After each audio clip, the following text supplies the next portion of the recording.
Cricket fans எல்லாருக்கும் வணக்கம். நேற்று எல்லோரும் மேட்ச் பார்த்துருப்பீங்க. நேற்று வந்து பார்த்தோம்னா 2 முக்கியமான மேட்ச் பார்த்தோம். ஒன்று வந்து பிக் பேஷ் லீக், நம்ம ஊரில் எப்படி ஐபிஎல் மாதிரியோ அதே மாதிரி ஆஸ்திரேலியா வந்து பார்த்தோம்னா ஒரு மிகப்பெரிய டோர்னமெண்ட் லாஸ்ட் 15 இயர்ஸாக நடத்திட்டு வராங்க. ஸோ அந்த டோர்னமெண்ட்டோட ஃபைனல் நேற்று நடந்துச்சு. நேற்று நான் வீடியோ போட்டிருந்தேன். பர்த் ஸ்காட்சஸ் நம்ம ஊரில் ஐபிஎல்லில் நடக்கிற அந்த சிஎஸ்கே மும்பை மாதிரி அவங்க ஊரில் ஒரு டாமினண்ட்டான கப்பை பார்த்து பழகின ஒரு டீம் தான் பர்த் ஸ்காட்சஸ். பிபிஎல் நடத்தினது வந்து இப்போ வரைக்கும் ஒரு டாமினண்ட்டான சைடு வந்து பிக் பேஷ் லீக்கில் பர்த் ஸ்காட்சஸ் தான். அப்படியே ஷிஃப்ட் பண்ணோம்னா சவுத் ஆஃப்ரிக்கா இந்த SI20 நான் எல்லா வீடியோவும் சொல்லிகிட்டே இருக்கேன். SI20 என்னை பொறுத்த வரைக்கும் ஐபிஎல்க்கு அப்புறம் ஒரு மோஸ்ட் பாப்புலர் அண்ட் ஃபேமஸ் டோர்னமெண்ட்னா அது SI20 லீக் தான். ஏன் நான் சொல்கிறேன் அப்படின்னா, நம்ம ஐபிஎல் நடக்கிற அதே ஃப்ரான்ச்சைஸ் டீம்ஸ் அங்கே போய் ஓனர்ஸாக மாறி அங்கே சவுத் ஆஃப்ரிக்கா பிளேயர்ஸ் எடுத்து ஹோம் டீமாக எடுத்து அவங்க மேட்சஸ் நடத்திட்டு வராங்க. ஸோ ரொம்ப எக்ஸைட்மெண்ட்டான டோர்னமெண்ட் அது. ஸோ அந்த டோர்னமெண்ட்டை பொறுத்த வரைக்கும் அப்படின்னா நேற்று ஒரு ஃபைனல் நடந்துச்சு. என்ன தான் பிக் பேஷ் லீக் ஒன் சைடாக போச்சு அப்படின்னாலும் என்னை பொறுத்த வரைக்கும் SI20 லீக் வந்து ஒரு க்ரூசியலாக போச்சு. லாஸ்ட்டு மினிட் வரைக்கும் மேட்ச் வந்து ரொம்ப பரபரப்பாக போச்சு. ஐபிஎல் தாண்டி ஒரு ஃபேமஸான டோர்னமெண்ட்னா அந்த SI20 தான். இன்னும் நிறைய டீம்ஸ் வந்து நம்ம ஊரில் எப்படி ஐபிஎல்க்கு 10 டீம் ஆடுது, அட்லீஸ்ட் ஒரு 8 டீமாவது வச்சு ஆடணும். அவங்க டோர்னமெண்ட்லேருந்து பார்த்தோம் அப்படின்னா 6 டீம் தான். ஒரு 8 டீம் இருந்துச்சு அப்படின்னா இன்னும் டோர்னமெண்ட் சூடு பிடிக்கும்ன்றதே என்னோடய கருத்து. இன்னும் மேட்சஸ் நிறையா இருக்கும், என்டர்டெயின்மெண்ட் நிறையா இருக்கும்ன்றது என்னோடய கருத்து. சரி, எப்போவுமே ஒரு டோர்னமெண்ட் நல்லா நடந்துச்சு அப்படின்னா அதிக ரன்ஸ் யார் அடிச்சன்ற பட்டியல் நம்ம ஸ்டாட்ஸ் பார்ப்போம். அந்த ஸ்டாட்ஸில் வந்து பார்த்தோம் அப்படின்னா பிக் பேஷ் லீக் 2025 to 26 ஃபின் ஆலனை பிடிச்சிருக்காரு. அவர் தான் வந்து பார்த்தோம்னா மோஸ்ட் ரன்ஸ் அடித்தவர். அடுத்து வந்து பார்த்தோம்னா முக்கியமான பிளேயர்ஸில் டேவிட் வார்னர் இருக்கார். அடுத்து வந்து பார்த்தோம் அப்படின்னா சாம் ஹாப்பர் ஒரு முக்கியமான நேரத்தில் டீமுக்கு ரன்ஸ் தேவைப்பட்டப்போ ஒரு க்ரூசியல் இன்னிங்ஸ்லாம் ஆடி ஒரு 2 மேட்ச் ஸ்கோர் பண்ணார். ஸோ அவர் வந்து என்னை பொறுத்த வரைக்கும் பிக் பேஷ் லீக்கில் ஒரு நல்ல ஃபைண்டுனா சாம் ஹார்ப்பர் தான். சாம் ஹார்ப்பர் சூப்பர் பிளேயர். ஸோ சூப்பராக ஆடிஇருந்தார். அவரோட டீமுக்கு வந்து பார்த்தோம்னா நல்லா கான்ட்ரிபியூட் பண்ணியிருந்தார். ஸோ என்னை பொறுத்த வரைக்கும் பிக் பேஷ் லீக்கில் ஒரு நல்ல டேலண்ட்னா அது வந்து சாம் ஹார்ப்பர். அடுத்து வந்து பார்த்தோம் அப்படின்னா பவுலிங் ஸ்டேட்டஸ் பார்ப்போம். பவுலிங் ஸ்டேட்ஸில் வந்து மோஸ்ட் விக்கெட் எடுத்ததுன்னு பார்த்தோம்னா ஹாரிஸ் ராஃப், பாகிஸ்தானை சேர்ந்த ஹாரிஸ் ராஃப். இதுங்கெல்லாம் வந்து மேக்ஸிமம் அந்த பவுலிங் ஸ்டேட்டஸ் பார்க்குறப்ப பவுலிங் ஸ்டாட்ஸ்லாம் பார்க்குறப்ப நிறையா தெரிஞ்ச பிளேயர்ஸ் தான் வந்து விக்கெட்ஸ் எடுத்தாங்க. அண்டு முக்கியமான ஒரு விஷயம், ஐபிஎல்லில் வந்து பார்த்தோம்னா சன்ரைஸ் ஹைதராபாத் சூப்பரான மூவ் ஒன்று பண்ணியிருந்தாங்க. நான் வந்து ஐபிஎல் டைமில் வீடியோ போடல, சேனல் ஸ்டார்ட் பண்ணல, அதனால் நான் அதை பற்றி பேசலை. எல்லாருமே வந்து பார்த்தோம் அப்படின்னா ஐபிஎல் ஆக்ஷன் அப்போ ஒரு பிளேயருக்கு ரொம்ப அடிச்சுக்கிட்டாங்க, கேமரான் கிரீன்ட்டு. நான் இப்போவும் சொல்கிறேன், கேமரான் கிரீன் எல்லாம் அடிச்சுக்கிட்டீங்க. ஆனால் சன்ரைஸ் ஹைதராபாத் ஒரு சூப்பர் ஸ்மார்ட் மூவ் ஒன்று பண்ணாங்க. அதுதான் ஜேக் எட்வர்ட்ஸ் எடுத்தது. ஜேக் எட்வர்ட்ஸை பொறுத்த வரைக்கும் ஒரு mini version of Cameron Green தான் சொல்லணும். ஏன்னா நல்ல பவுலிங், நல்ல batting average and best strike ரேட்டில் விளையாடக்கூடிய ஒரு பிளேயர். அவர் தான் வந்து பார்த்தோம்னா பிக் பேஷ் லீக்கில் லீடு விக்கெட் டேக்கர். ஹாரிஸ் ராஃப்க்கு அடுத்து second wicket taker, lead wicket டேக்கராக இருக்கார். இதுக்கு மேலே ஒரு டீமுக்கு என்ன வேணும்? இன்னொரு விஷயம், ஹைதராபாத்தில் ஃபாரின் பிளேயர்ஸ் கொலாபரேஷன். அந்த 4 பிளேயர் வந்து 3 பேர் சீல்டு. ஒரு ஹென்ரி கிளாஸ்னு ஒரு ஃபார்மில் இல்லை. ஒரு இடத்துக்கு மேபி ஜாக் எட்வர்ட்ஸ் ட்ரை பண்ணலாம். பட் இருந்தாலும் ஹைதராபாத் கண்டிஷன்ஸு ஹென்ரி கிளாஸ்னு வந்து அந்த ஃப்ரான்ச்சைஸ்க்கு வேறு மாதிரி ஆடுவார்ன்றது தெரியும். ஸோ பார்ப்போம், வெயிட் பண்ணி பார்ப்போம். Jack Edwards, mark my words, அவருக்கு சான்ஸ் கிடச்சிச்சு அப்படின்னா அவரோட கான்ட்ரிபியூஷன் ஐபிஎல்லில் டிஃப்ரெண்ட்டாக இருக்குன்றது என்னோடய கருத்து. அடுத்து வந்து பார்த்தோம்னா மார்க்கஸ் ஸ்டாய்னிஸ், இந்த மாதிரி முக்கியமான பிளேயர்ஸ் நிறையா இது பண்ணாங்க. கிளென் மேக்ஸ்வெல் நிறைய ஸ்பார்க்கு காமிச்சார். ஸோ இந்த மாதிரி நிறைய பிளேயர்ஸ் வந்து அவங்க டீமுக்காக கான்ட்ரிபியூட் பண்ணியிருந்தாங்க. Jordan Cox, Tim Seifert, Mitchell Marsh, அவரை மறந்துடக்கூடாது, அவரும் நல்ல டோர்னமெண்ட்டில் நல்லா ஜொலிச்சார். அடுத்து நேற்று வந்து player of the match David Payne. அவரை பொறுத்த வரைக்கும் சொல்லணும் அப்படின்னா பர்த் ஸ்காட்சஸ்க்கு வந்து பார்த்தோம்னா ஒரு நல்ல ஒரு ஃபாஸ்ட் பவுலர். அடுத்து வந்து பார்த்தோம்னா பேர்ட்மேன் ஒரு பிளேயர், அவரும் சூப்பர் பவுலர், ஒரு நல்ல பேஸு கும்முன்னு ஏற்றுனார். அடுத்து வந்து ஜெய் ரிச்சர்ட்சன் பர்த் ஸ்காட்சஸ்க்கு ரொம்ப சூப்பராக பண்ணியிருந்தார். ஸோ ஓவராலாக வந்து பார்த்தோம்னா பிக் பேஷ் லீக் ஓரளவுக்கு முடிவுக்கு வந்துருச்சு. இனிமேட்டு வருஷ கடைசியில் தான் மறுபடியும் பிக் பேஷ் லீக் ஸ்டார்ட் பண்ணுவாங்க. ஸோ வெயிட் பண்ணி நெக்ஸ்ட் சீசன் என்னென்ன மாற்றங்கள் கொண்டு வராங்கன்றது பார்ப்போம். எல்லாருமே ஜெயிச்சவங்களை பற்றி பேசுவாங்க, நான் கொஞ்சம் தோற்றவங்களை பற்றியும் பேசணும்னு ஆசைப்பட்றேன். சிட்னி சிக்ஸர்ஸ் அவங்க வந்து பார்த்தோம்னா பர்த் ஸ்காட்சஸ்க்கு ஒரு நிகரான டீம். அவங்களும் சலிச்சவங்க கிடையாது பர்த் ஸ்காட்சஸ்க்கு. எங்கே மேட்ச்சை தோற்றாங்க அப்படின்னா ஸ்டீவன் ஸ்மித்தோட விக்கெட் அந்த இடத்துல தான் மேட்ச்சை தோற்றுறாங்கன்றது என்னோட கருத்து. ஏன்னா அவர் வந்து LPW ஆனார், நல்லா ஆடிட்டு இருந்தார், நல்லா ஸ்ட்ரைக் ரேட். இந்த பிக் பேஷ் லீக்கில் ஆஷஸ் டெஸ்ட் ரிட்டர்னுக்கு அப்புறம் அவர் உள்ளே வந்து சிட்னி சிக்ஸர்ஸ்க்கு அவரோட கொடுத்த கான்ட்ரிபியூஷன் ஏராளமாக இருந்தது. ஏன்னா ஒரு ஓப்பனிங்கில் வந்து பேட்டிங் ஆடுறப்ப இவர்லாமாடா இப்படி அடிப்பார், T20 மேட்ச்சில் இவர்லாமா இப்படி ஆடுவாருன்ட்டு யோசிக்க வச்சிட்டார். இவருக்கு எப்படா பால் போடுறதுன்னு சொல்லிட்டு. மறந்துடாதீங்க, ஓஜி கிரிக்கெட் ஃபேன்ஸ்க்கு தெரியும் Steven Smith all format player. இங்கே எப்படியும் வந்து கிரிக்கெட்ஸ் வந்து விராட் கோலிக்கு ரொம்ப பார்க்குறோமோ அதே மாதிரி ஆஸ்திரேலியா டீமில் அவருடைய எரா வந்து தனியாக இருந்துச்சு. இப்போ பேசப்படலனாலும் ஸ்டீவன் ஸ்மித்தோட எராங்கிறது தனி. அவர் வந்து ஒரு லெக் ஸ்பின்னராக உள்ளே வந்தார். ஆல் ஃபார்மட் பிளேயரில் கலக்கக்கூடிய ஒரு பிளேயர். அவரால் T20 ஃபார்மட் ஆட முடியுன்றது எல்லாருக்கும் தெரியும். ஆனால் இந்த மாதிரி ஆடுவாருன்ட்டு எதிர்பார்க்கவே இல்லை. ஸோ சூப்பராக ஆடிருந்தார். வருஷம் பண்ணுறவர் தான், வருஷம் ஆடுவார். ஸோ இந்த வாட்டி கொஞ்சம் டிஃப்ரெண்ட் பீஸ்ட் மோடில் இருந்தார். ஸோ அவரை பற்றி மறந்துக்கூடாது. அவரோட கான்ட்ரிபியூஷன்ஸ் அவங்க கடைசி வரைக்கும் போராடினாங்க. பட் ஸ்கோர் கார்டு வந்து ரொம்ப கம்மியாக போச்சு. ஏன்னா 2-3 ரன் அவுட் ஆச்சு. ஜாஸ் பிலிப் அவரோட கான்ட்ரிபியூஷன்ஸ் நல்லாவே இருந்துச்சு. ஸோ ஓவராலாக வந்து பார்த்தோம்னா பிக் பேஷ் லீக் ரொம்ப என்டர்டைன்மெண்ட் டோர்னமெண்ட்டாக இருந்துச்சு. முக்கியமாக அந்த பிளே ஆஃப் ஸ்டேஜ் வந்து ரொம்ப க்ரூஷியலாக போச்சு. ஸோ அப்படியே சவுத் ஆஃப்ரிக்கா டோர்னமெண்ட்டுக்கு வருவோம். ஸ்டார்டிங்லேருந்து லாஸ்ட் மேட்ச் வரைக்கும் ஃபைனல் வரைக்குமே வந்து பார்த்தோம்னா சலிப்பே தட்டாமல் இன்ட்ரெஸ்டிங் டேவாக நிறைய மேட்ச் போச்சு. அதில் வந்து பார்த்தோம் அப்படின்னா நேற்று நடந்த மேட்ச் தான் வந்து பார்த்தோம்னா ரொம்ப சூப்பர் மேட்சாக போச்சு.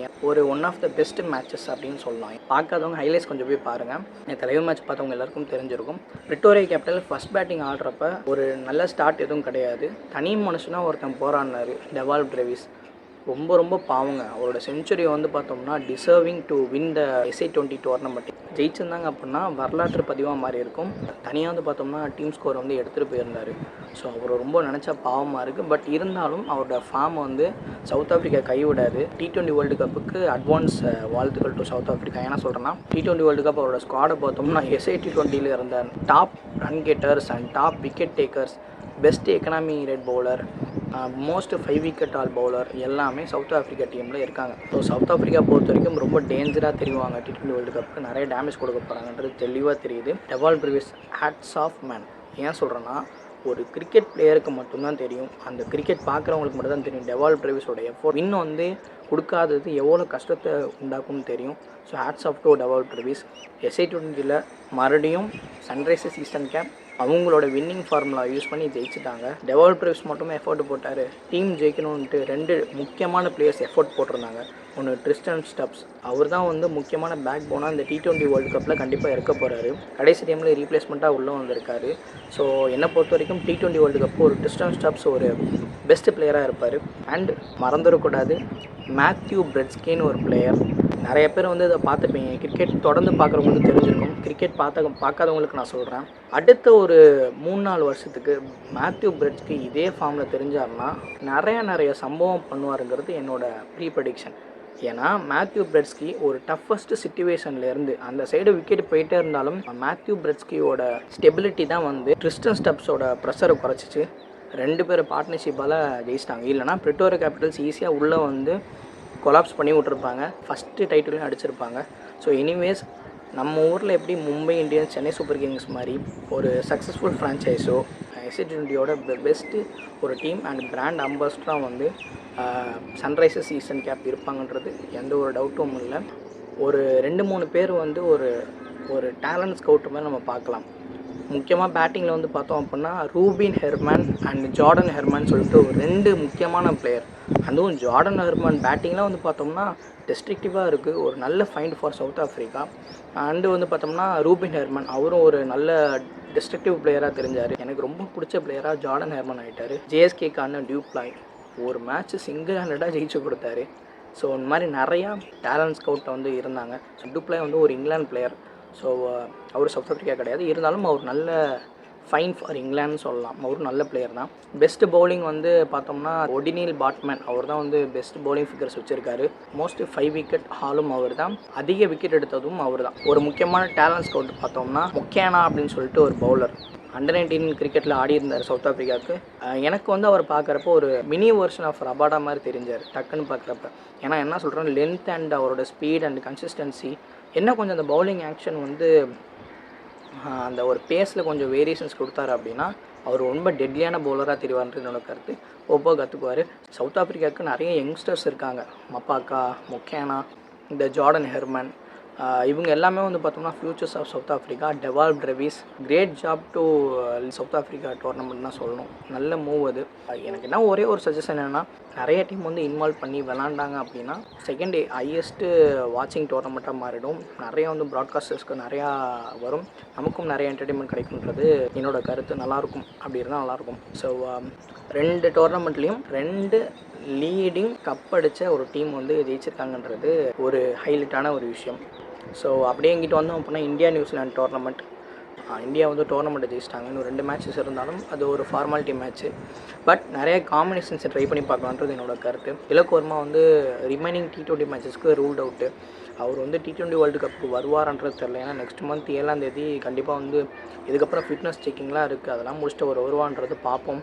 பட் ஸ்ரேயாஸ் ஐயர் அந்த பிளேஸை ரீட்டைன் பண்ணிட்டார். அவருக்கு பலாக இருப்பார்ன்றது என்னோட கருத்து. ஸோ வாஷிங்டன் சுந்தர் மறுபடியும் வந்துட்டார் அப்படின்னா பிஷ்னாய் வந்து இடம் இருக்காது அவருக்கு. ஸோ நேற்று பிஷ்னாய் சூப்பராக பவுலிங் போட்டார். அண்ட் இன்னொரு முக்கியமான விஷயம், நிறைய பேர் வந்து பார்த்தோம்னா சஞ்சு சாம்சன் மேலே கிரிட்டிசிசம் வச்சுக்கிட்டே இருக்காங்க. லாஸ்ட்டு 10 மேட்சை ஒன்றும் பண்ணலன்னு சொல்லிட்டு. இந்த கிரிட்டிசிசம் பண்ணுறவங்களாம் ஒன்று சொல்கிறேன் சார் லாஸ்ட்டு 10 மேட்ச் அவர் ஒன்றுமே பண்ணல தான், நான் இல்லைன்னு சொல்லலை. அவசரப்பட்டு ஒரு டீம் அவுட்டை அவர் தூக்காதீங்க. காம்பினேஷன்ஸ் நிறையா மாற்றி ஆடினார், மறந்துடக்கூடாது. 3 டவுன் அனுப்புனீங்க, 2 டவுன் அனுப்புனீங்க, கீழே 6க்குலாம் வந்து ஆடினார். அதெல்லாம் வந்து தெரில உங்களுக்கு. அந்த டைம்லாம் பர்ஃபார்ம் பண்ணி கொடுத்தார்ல, அதை பார்க்க மாட்டேறீங்க. எடுத்தோடனே வந்து கிரிட்டிசிசம் பண்ணிங்கன்னா அவர் என்ன தான் பண்ணுவார் பாவம் அந்த மனுஷன். ஸோ என்னை பொறுத்த வரைக்கும் Sanju Samson deserve to play T20 world cup. அது என்னோட கருத்து. கண்டிப்பாக ஆடுவார். 3rd T20யில் நடந்த மேட்ச்சை பார்த்தோம்னா ஃபஸ்ட் பாலே போல்டுனா அது அவர் தப்பு கிடையாது. மேட் ஹென்ரி ஒரு பிரில்லியன் பவுலிங் போட்டார். அவுட் ஸ்விங் ஆகி வந்துச்சு. இது வந்து மேட் ஹென்ரியோட பிரில்லியன், சஞ்சு சாம்சனோட மிஸ்டேக் கிடையாது. அப்படியே போன சீரிஸ்க்கு வந்தோம் அப்படின்னா ஒரு நல்ல ஸ்டார்ட் கொடுத்துருந்தார். ஒரு 30+ அடிச்சிருந்தார். நல்ல டீசன்ட் ஸ்டார்ட் அது. சஞ்சு சாம்சன் தான் ஒரு பெட்டர் ஓப்பனிங் பேர் அபிஷேக் சர்மாவோட. நான் ஏன் திரும்ப ரிப்பீட் பண்ணுறேன்னா சஞ்சு சாம்சன் மேலே நிறைய ப்ரெஷர் இருக்குது. அந்த ப்ரெஷர் ரிலீஃபாக அவர் போய் ஆடினார் அப்படின்னா அவர் மாதிரி ஒரு டெட்லி ஓப்பனிங் பிளேயர் வந்து பார்க்கவே முடியாது. இதே மாதிரி தான் சூரியகுமார் யாதவ் வந்து பேக் பண்ணிட்டே இருந்தீங்க, அவர் இன்றைக்கி ஆடாதையா. ஸோ அவ்வளோ சீக்கிரம் வந்து சஞ்சு சாம்சனுக்கு வந்து கிரிட்டிசிசம் பண்ணாதீங்கன்னு சொல்கிறேன். அந்த மனுஷன் என்ன தான் பண்ணுவார் பாவம், நல்லா தான் ஆடிக்கிட்டு இருக்காரு. அவர் மேலே வந்து ப்ரெஷர் இருக்குதுன்னு தெரியுது. அந்த ப்ரெஷரை ஓவர் கம் பண்ணிட்டார் அப்படின்னா ஒரே ஒரு இன்னிங்ஸ் தான், எல்லாமே மாறிடும். இந்த பேச்சு எல்லாமே மாறிடும். ஸோ கொஞ்சம் டைம் கொடுங்க. ரிமைனிங் 2 மேட்சஸ் பேக் பண்ணணுன்றது என்னோட கருத்து. கண்டிப்பாக பேக் பண்ணணும் இந்தியன் டீம். இஷான் கிஷன் நல்லா தான் ஆடுறாரு. 1 டவுனுக்கு ஒரு நல்ல ஃபிட்டாக தெரிகிறாரு. சப்போஸ் திலக் வர்மா வரலன்னா இஷான் கிஷன் நீங்கள் ட்ரை பண்ணலாம். சஞ்சு சாம்சனை வைங்க, அவசரப்படுத்தாதீங்க. ஒரு நல்ல பிளேயர். இந்த 2 மேட்ச்சில் என்ன பண்ணுறாருன்னு பாருங்கள். கொஞ்சம் டைம் கொடுங்க. T20 வேர்ல்டு கப்பு கடைசி சீரிஸ் இருந்தாலும் 1-2 மேட்ச் கொடுக்கலாமே, தப்பு கிடையாது. ஏன்னா இனிஷியல் ஸ்டேஜஸில் நடக்க போகிறது மைனர் நேஷன்ஸ் கூட தான். அப்படி ஒன்றும் அது கிடையாது. 2 மேட்ச் ஜெயிச்சாலும் உள்ளே போயிடலாமே. அவசரப்படுத்தாதீங்க. ஒரு பிளேயரை வந்து ப்ரெஷர் கொடுக்காதீங்கன்றது என்னோட கருத்து. சஞ்சு சாம்சன்லாம் தப்பே பண்ணல. அவர் இந்த டைமில் ஆடாமல் இருக்கார். பட் தப்பு கிடையாது, அவர் திருத்திக்குவார். ஏன்னா 2 மேட்ச் இருக்குது, அடிப்பார் கண்டிப்பாக. கொஞ்சம் டைம் கொடுங்க. ஒரு பிளேயருக்கு ப்ரெஷர் கொடுக்காதீங்க. எல்லாராலையும் KL ராகுல் ஆக முடியாது சார், புரிஞ்சுக்கோங்க. இதுதான் ஒரு ரோலு. நீ அடிச்சுட்டு வான்ட்டு அவருக்கு தட்டி கொடுத்தீங்க அப்படின்னா கண்டிப்பாக அவர் ஆடுவார். ஸோ நேற்று இந்தியா வந்து ப்ரில்லியண்ட்டாக டாமினேட் பண்ணி ஜெயித்தாங்க. ஸ்கோர் ஒன்றும் பெருசாக இல்லை. முந்தின மேட்ச் 5 ஓவரில் ஜெயித்தாங்க. இந்த மேட்ச் 10 ஓவர்லேயே முடிச்சிட்டாங்க. Mark my words, Suryakumar Yadav leading run ஸ்கோரராக T20 வேர்ல்டு கப் இருப்பார்ன்றது என்னோட கருத்து. அபிஷேக் சர்மா என்ன பண்ணுறாருனே தெரியல, அந்த அடி அடிக்கிறாரு போட்டு. அடுத்த 2-3 வருஷத்துக்கு T20 ஃபார்மேட் இவரால் கண்டிப்பாக மாறப்போகுது. இந்த அடி அடித்தார் அப்படின்னா T20 ஃபார்மேட்டே மாறிடும். எடுத்தோன்னே அடிக்கக்கூடிய பிளேயர்ஸ் தான் எல்லாம் தேட ஆரம்பிச்சிருவாங்க என்டர்டெயின்மெண்ட்டுக்காக. ஸோ பார்ப்போம். அபிஷேக் சர்மா என்னோடய வாழ்த்துக்கள், நல்லா விளாண்டார். நேற்று ஃபாஸ்டஸ்ட் 50 இயராக அடிச்சிருந்தார். அண்டு நேற்று வந்து பும்ரா வந்து அவரோட ப்ரைம் பும்ரா பார்த்த மாதிரி இருந்துச்சு. அவரும் ப்ரைமில் தான் இருக்கார், இல்லைன்னு சொல்லலை. பட் நேற்று மேட்ச் வந்து பார்த்தோம்னா ஒரு மாதிரி கொஞ்சம் ஆக்ரோஷமாக இருந்தார். ஹர்ஷித் ராணா ஒரு நல்லா போட்டார் பவுலிங்கை. அண்டு வந்து பார்த்தோம்னா ஹர்திக் பாண்டியாவோட கேட்ச் ப்ரில்லியண்ட்டாக இருந்துச்சு. ஸோ ஓவரால் வந்து பார்த்தோம்னா இந்தியன் டீம் பற்றி நான் ஆல்ரெடி பேசிட்டேன். Indian team already T20 world கப்புக்கு ரெடி ஆகிட்டாங்க. இப்போ வந்து ஸ்ரேயாஸ் ஐயர் டீமோட ரீட்டைன் ஆகியிருக்காரு. திலக் வர்மாவோட அவைலபிலிட்டி எப்படி இருக்குன்னு பார்ப்போம். ஏன்னா திலக் வர்மா கடந்த ஒரு வருஷமாகவே திலக் வர்மா ஒரு பேக் போன் ஃபார் இந்தியாவாக இருக்கார். க்ரூஷியல் மேட்சஸ் ஜெயிச்சு கொடுத்தாரு. க்ரூஷியல் மேட்சஸ் ஆனார். அது 1 டவுன் பிளேஸில் ரொம்ப டாமினண்ட்டாக ஆடினார். தொடர்ந்து ஒரு 2-3 செஞ்சுரிலாம் அடித்தார். ஸோ பார்ப்போம், அடுத்தது வீடியோவில் பேசலாம். நீங்கள் பிக் பாஸ் லீக் பார்க்குற ஆளாக இருந்தால் பிக் பாஸ் லீக்கில் இன்ட்ரெஸ்டிங் ஃபேக்ட்ஸை பற்றி பேசுங்க. இன்ட்ரெஸ்டிங் ஃபேக்ட்ஸ் என்னென்னா நடந்துச்சு SA20யில், அதை பற்றி கமெண்ட் செக்ஷனில் சொல்லுங்கள். இந்தியா நியூசிலாண்டில் சஞ்சு சாம்சன் அவர் தான் ரீட்டைன் பண்ணணுமா இல்லை வந்து இஷான் கிஷன் ரீப்ளேஸ் பண்ணணுமான்றது நீங்கள் சொல்லுங்கள். ஏன்னா T20 வேர்ல்டு கப்புக்கு தான் லாஸ்ட்டு சீரிஸ். அவரோட பிளேஸை வந்து அவர் ரீட்டைன் பண்ணுவாரா, இல்லை உங்களோட கருத்து என்ன, சஞ்சு சாம்சன் பற்றி உங்கள் கருத்து என்னன்றதை நீங்கள் சொல்லுங்கள். அடுத்தடுத்து வீடியோவில் சந்திப்போம். கிரிக்கெட் தொடர்ந்து பார்த்துட்டே இருங்க. அண்ட் கிரிக் கேசட் சேனலை மறக்காமல் நீங்கள் ஃபாலோ பண்ணுங்கள்.